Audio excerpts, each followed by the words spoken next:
کتاب ختم ہوئی، احوال باطن کی کتاب تھی، اصلاح باطن کی کتاب تھی، زہد کی، اصلاح باطن کی، تصوف کی۔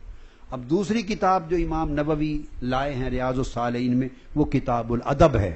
تو پتہ چلا ان کے ہاں اصلاح باطن کے بعد دین میں دوسری اہم ترین شے ادب ہے۔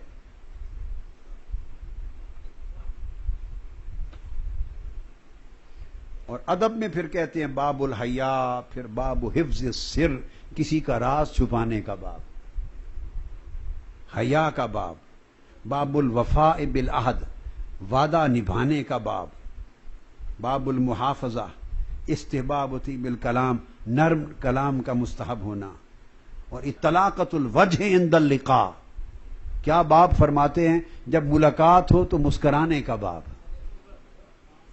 فرمایا باب کس چیز کا؟ کہ ملاقات کے وقت چہرہ کھل جائے، طلاقۃ الوجہ عند اللقاء، جب ملاقات ہو کسی کی، دوستوں کی، تو چہرہ کھل جائے، کھل جائے، مسکراہٹ چھا جائے، اس کا باب۔ اور نرم کلام کرنے کا باب، استباب و بیان الکلام و ایضاحہ للمخاطب، لوگوں کو سمجھا سمجھا کے بات کرنے کا باب۔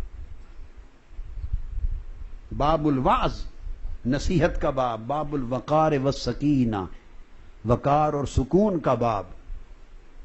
الغرض اکرام الضیف کا باب، استباب التبشیر کا باب، وصیت اور سفر کرنے کا باب اور سفر سے الگ ہونے کا باب، استخارہ کا باب، مشاورت کا باب، مریض کی عیادت کرنے کا باب۔ اس کے بعد اگلی کتاب ادب الطعام، کھانے سے پہلے باب لائے بھوکا رہنے کی فضیلت۔ کیا فضیلت طعام کی نہیں دی، فضیلت جو کی، بھوکا رہنے کی، اور طعام کا آداب، کہ اگر اول تو کہتے ہیں بھوکا رہو، اول تو بھوکا رہو، کتنا جتنا رہ سکو، زندہ رہتے ہوئے جتنا بھوکا رہ سکو اس کی فضیلت ہے۔ بھوکا رہو کتنا، اتنا سے زندہ رہو۔ تو مطلب ہے، کہتے ہیں تصوف اور حدیث کی تعلیم یہ، اول تو بھوکا رہو۔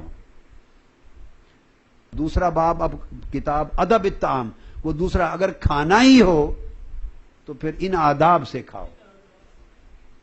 یہ ہے ریاض الصالحین، کھانا ہی ہو۔ آپ نے دیکھا نا حدیث کی کتاب کا نام کیا رکھا؟ ریاض الصالحین، صالحین کے باغات۔ واہ واہ واہ واہ، سبحان اللہ۔ کیا کسی نے اس پر بھی غور نہیں کرتے لوگ؟ کبھی کیا؟ نام ہی ایسا رکھا کہ یہ باتیں ہی اولیاء کی ہیں، صالحین کی، اللہ والوں کے باغات۔ کیا؟ اللہ والوں کے باغات، کہ ان کے کیسے کیسے باغ ہوتے ہیں، کیسے کیسے چمن ہوتے ہیں، کیسے کیسے گلشن ہوتے ہیں، اور کیسی کیسی سیریں کرتے ہیں وہ۔ ریاض الصالحین۔ تو باب التسمیہ فی اولہ والحمد فی آخرہ، تو میں اگر کھانا ہی ہے اول تو بھوکا رہو، اور جب کھانا پڑے، کیا یہ نہیں جب بھوکا رہنا پڑے نا، کہیں بھوکا رہو، معمول تو یہ رکھو، سبحان اللہ، معمول تو یہ رکھو۔ جب بہت بھوک لگے اور کھانا پڑے تو فرمایا کہ پھر اللہ کا نام لے کر بسم اللہ سے شروع کرو اور اللہ کی حمد پر ختم کرو۔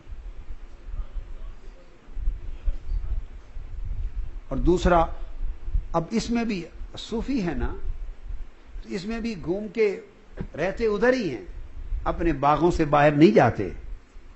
کھانے میں آگے کہتے ہیں کہ جو جیسا کھانا پکا کے رکھ دے اس میں عیب نہ نکالو۔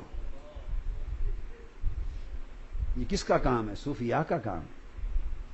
مرچیں زیادہ ڈال دی، نمک زیادہ ڈال دیا، بے ذائقہ کر لیا، شوربہ اچھا نہیں بنا، ٹیسٹ نہیں بنا، سبزی تیر رہی ہے، مرچوں کے ٹکڑے پھر رہے ہیں، جیسا کوئی سالن کھانا بنا دے عیب نہ نکالو۔ بیٹے ایک بالکل جدا طرز زندگی ہے یا نہیں ہے؟ بولیے، ہیں؟ دو رنگی چھوڑ دے یک رنگ ہو جا، سراسر موم یا پھر سنگ ہو گیا، جو درمیان درمیان چلے گا، نہ ادھر کی عزت نہ ادھر کی عزت، نہ ادھر مقبول نہ ادھر مقبول. ایک بن جاؤ، یا موم بن جاؤ تاکہ جلا تو کرو، موم بن جاؤ تاکہ جلو اور کسی کو روشنی ملے. اور اگر موم نہیں بن سکتے اور روشنی نہیں دے سکتے تو پتھر بن جاؤ، کسی کا سر تو پھوٹے، کسی کا سر تو پھوٹے. مگر ہم کیا ہیں، نہ پتھر بن سکے نہ موم رہے. تو یہ کیسی بات ہو گئی؟ یعنی جاگنا معمول ہو گیا، اور جب ضرورت پڑے تو سو گئے، جب سونا پڑے تو سو جائیں، مگر جاگیں، محنت کریں، ایسا بنو بیٹے. فرمایا کھانا جیسے رکھ دیں تو عیب نہ نکالو، اور اس کی تعریف کر دیا کرو، اس یہ مستحب ہے، اس کا باب ہے، بہت اچھا پکایا، ماشاء اللہ سبحان اللہ.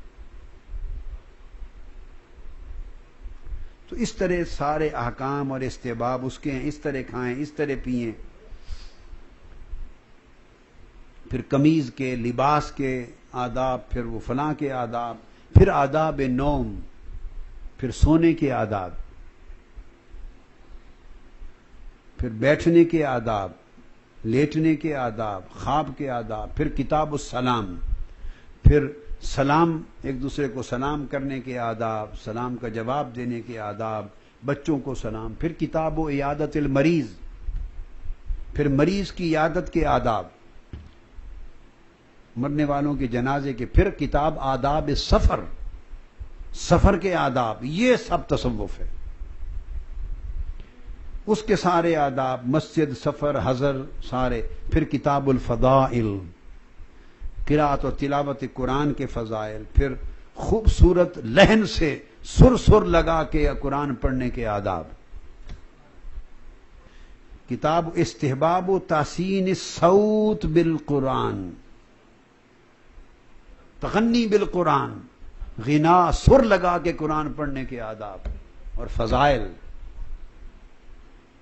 سبحان اللہ. سورتوں کے آداب، قرات پر اجتماع کرنا، الاجتماع علی القراء، اکٹھے مل بیٹھ کر قرآن مجید پڑھنا، ختم قرآن جو ہوتے ہیں اس کا استحباب. باب استحباب الاجتماع علی القراء، اکٹھا اجتماع کر کے قرآن اجتماعی طور پہ پڑھنا، اس کا استحباب.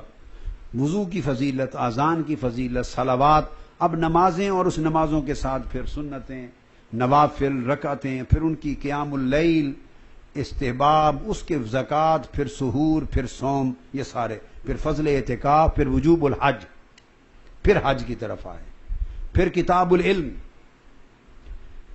یہ دے کر پھر اولیاء کی فضیلت اور ان کی کرامتوں کا باب. یہ امام نووی ریاض الصالحین کے باب بتا رہا ہوں.